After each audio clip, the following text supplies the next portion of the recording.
அனைவருக்கும் வணக்கம். 12th மேக்ஸில் இம்பார்ட்டன்ட் 2 மார்க்ஸ் பார்த்துருக்கோம். செகண்ட் சாப்டரில் இம்பார்ட்டன்ட் 2 மார்க்ஸ் பார்க்குறோம். Question number 9, tan inverse root 3 minus secant inverse -2. So இதனுடைய வேல்யூ என்னன்னு கேட்குறாங்க. tan இன்வர்ஸில் டேனில் நமக்கு எப்போ ரூட் 3 வரும்னா π/6 π/3 60 டிகிரியில் கிடைக்கும்.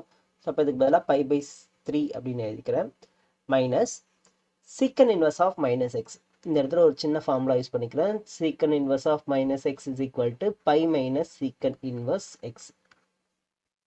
அதாவது இப்போ காஸ் இன்வர்ஸ்க்கும் இதே ஃபார்முலா தான், pi minus cos inverse x. அடுத்து காட் இன்வர்ஸ் ஆஃப் -xக்கும் same formula, pi minus cot inverse x. So இந்த ஃபார்முலா யூஸ் பண்ணி இங்கே நம்ம பை மைனஸ் சீக்கன் இன்வர்ஸ் 2 அப்படின்னு எழுதிக்கிறேன். π/3 மைனஸ் பை மைனஸ் சீக்கனில் நமக்கு எப்போ 2 கிடைக்கும். ஸோ காசில் எப்போ 2 கிடைக்கும், காசில் எப்போ நமக்கு 1/2 வரும், 60 டிகிரியில் வரும். அப்போ சீக்கனில் 60 டிகிரியில் நமக்கு 2 கிடைக்கும். 60 டிகிரினா π/3.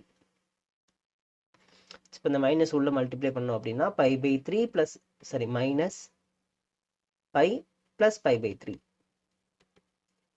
ஸோ 3 எல்சியமாக எடுத்தோம் அப்படின்னா இங்கே பை அப்படி இருக்கும், மைனஸ் 3π, இங்கே ஒரு பை, 2π minus 3π divided by 3.